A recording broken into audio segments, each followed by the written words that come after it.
کر دے. وَمِمَّا رَزَقْنَاهُمْ يُنْفِقُونَ, جو کچھ ہم نے دیا ہے اس کو راہ خدا میں خرچ کر دے, انفاق کر دے. انفاق,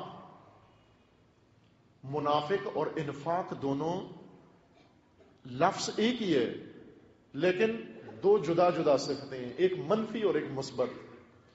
ایک کا لفظ بنتا ہے منفق اور ایک کا بنتا ہے منافق. منفق اور منافق ایک مثبت صفت ہے, ایک منفی صفت ہے.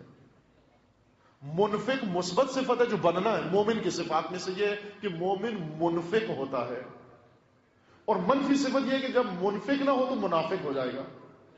یعنی دو حالتوں سے انسان باہر نہیں, یا منفق ہے یا منافق ہے. توجہ فرمانا ذرا, یا منفق ہے یا منافق ہے. منافق و منفق دونوں نفق سے بنے ہیں. عربی لفظ جس سے یہ دونوں نکلے ہیں وہ ہے نفق. ابھی مکہ میں حج کے لیے جائیں انشاءاللہ, خدا آپ کو توفیق دے سب کو. وہاں ٹنل بنے ہوئے ہیں, ان ٹنل کے اوپر لکھا ہوتا ہے نفق. نفق یعنی ٹنل, سرنگ,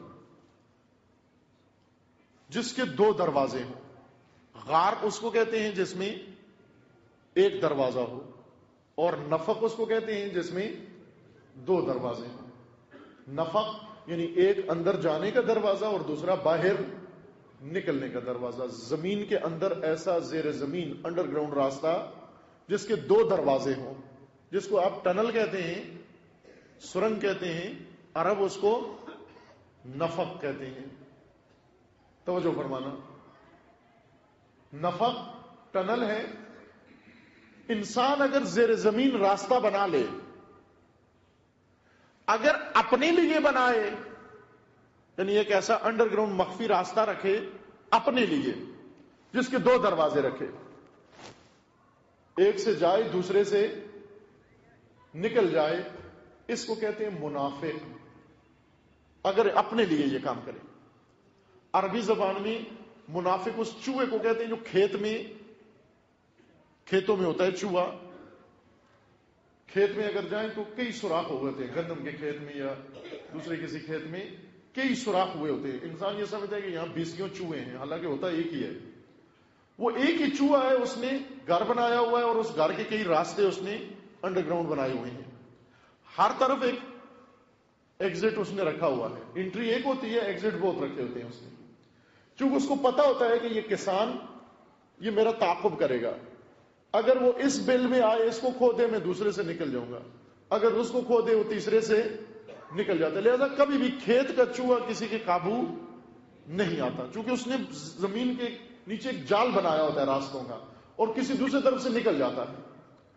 انسان منافق کو جو منافق کہتے ہیں اس وجہ سے کہتے ہیں کہ کچھ انسانوں نے اپنی زندگی میں اسی طرح کے ایک جال بنایا ہوتا ہے. اپنے بچنے کے راستے بہت سارے انہوں نے رکھے ہوتے ہیں. اگر ادھر سے ان کو گھیرے دوسری طرف سے نکل جاتے ہیں, ادھر سے آئیں اس طرف سے نکل جاتے ہیں. اگر اپنے لیے انسان نے یہ راستے رکھے ہوں اس کو کہتے ہیں منافق. لیکن اگر انسان نے جو نعمتیں اللہ نے دی ہوئی ہیں ان نعمتوں کے لیے یہ راستے بنائے ہوئے ہوں اس کو کہتے ہیں منفق. ان کو کہتے ہیں منفق. منفق یعنی جو کچھ خدا نے دیا ہے اس نے غار نہیں بنائی ہوئی. بعضوں نے ایک دروازے کی غار بنائی ہوئی ہے, یعنی اپنا اکاؤنٹ کھولا ہوا ہے جس میں صرف جا رہے ہیں پیسے. گھر میں بوری بنائی ہوئی ہے جس میں جا رہے ہیں پیسے, صرف آ رہے ہیں, بس کما رہا ہے آ رہے ہیں. صرف ایک راستہ ہے پیسہ آنے کا, لیکن راہ خدا میں نکلنے کے لیے کوئی دروازہ نہیں بنایا. دروازہ نہیں بنایا, اس کو کہتے ہیں ذخیرہ اندوز. یہ ہے بخیل. بخیل جس کے مال و نعمتوں کا ایک دروازہ ہو, صرف آنے کا, نکلنے کا کوئی دروازہ نہ ہو, اس کو کہتے ہیں بخیل. لیکن اگر انسان کو خدا نے جو نعمتیں دی ہیں ان نعمتوں کے آنے کا ایک دروازہ بنائے اور ان نعمتوں کے نکلنے کا بھی ایک دروازہ بنائے, اس کو کہتے ہیں منفق, یعنی انفاق کرنے والا. اپنے لیے نہ بنائے, اپنی جان بچانے کے لیے دروازے نہ بنائے, اپنے لیے نہ کہے کہ اگر ادھر سے مجھے گھیرا گیا میں ادھر سے بھاگ جاؤں گا، ادھر سے گھیرا گیا میں ادھر سے بھاگ جاؤں گا. اگر یہ کام کیا تو منافق ہو جائے گا. اپنے لیے راستے نہ بنائے، اپنے مال کے راستے بنائے، اپنی نعمتوں کے راستے بنائے، اور نعمتوں کے راستے بھی صرف آنے کے نہ بنائے بلکہ نکلنے کے بھی بنائے. جب نکلنے کا بھی راستہ بناتے ہیں یہ ہو جاتا ہے منفق. اور اس عمل کو کہتے ہیں انفاق. انفاق کا مطلب یعنی اپنی زندگی کو ٹنل کی صورت میں رکھے، اپنی معیشت کا ٹنل بنا کے رکھے، غار نہ بنائے. معیشت کا ٹنل یہ ہے کہ ایک طرف سے مال آئے، دوسری طرف سے راہ خدا میں نکلتا جائے. وَمِمَّا رَزَقْنَاهُمْ يُنْفِقُونَ. انسان متقی بنتا ہے انفاق کرنے سے. نہ صرف مال، جتنی توفیقات خداوند تبارک و تعالیٰ نے دی ہیں ان سب کو جب راہ خدا میں نکالے انسان، یہ ہو جاتا ہے انسان منفق. اگر منفق نہ ہوا ہو جائے گا منافق. منافق کون ہے؟ جو زبان سے تو کہتے ہیں اللہ نے دیا ہے لیکن اللہ کی راہ میں ایک پیسہ نہیں دیتا. منفق جس کو جو خدا نے دیا وہ اللہ کی راہ میں دے دیتا ہے، چونکہ عملاً ثبوت دیتا ہے، عملاً ثبوت دیتا ہے، گواہی دیتا ہے اپنی صداقت کا. لہذا خدا اس کے ہر عمل کو صدقہ کے طور پر قبول کر لیتا ہے. صدقہ یعنی صداقت کی پروف، صداقت کے ثبوت. یہ بھی تیری صداقت کا ثبوت، یہ بھی تیری صداقت کا ثبوت ہے. تو سچا ہے جب اپنی صداقت کے بھرپور ثبوت دیتا ہے، جب سب کچھ جو خدا نے اس کو دیا اس سب کو اللہ کی راہ میں پیش کر دیتا ہے، خدا اس کا نام لکھ دیتا ہے صدیقین میں.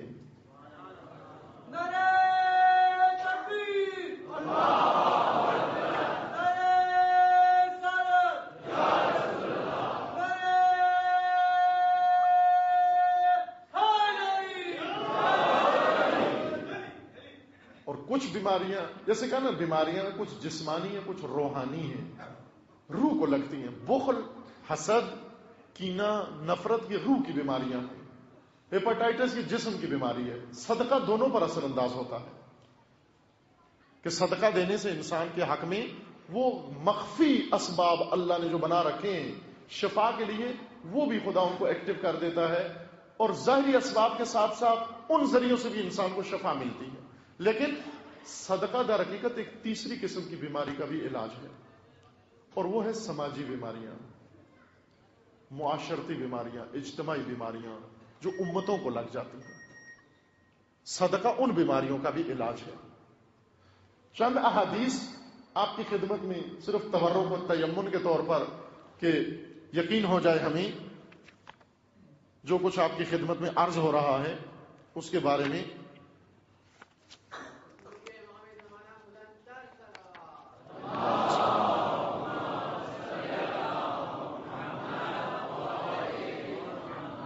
اجتماعی بیماریاں فقر و فاقہ، تنگ دستی، ناداری، گداگری، ذلت، رسوائی، یہ سب اجتماعی بیماریاں ہیں جو کسی قوم کو لگ جاتی ہیں. یہ بھی صدقہ کے ذریعے سے دور ہوتی ہیں، یعنی انفاق کے ذریعے سے.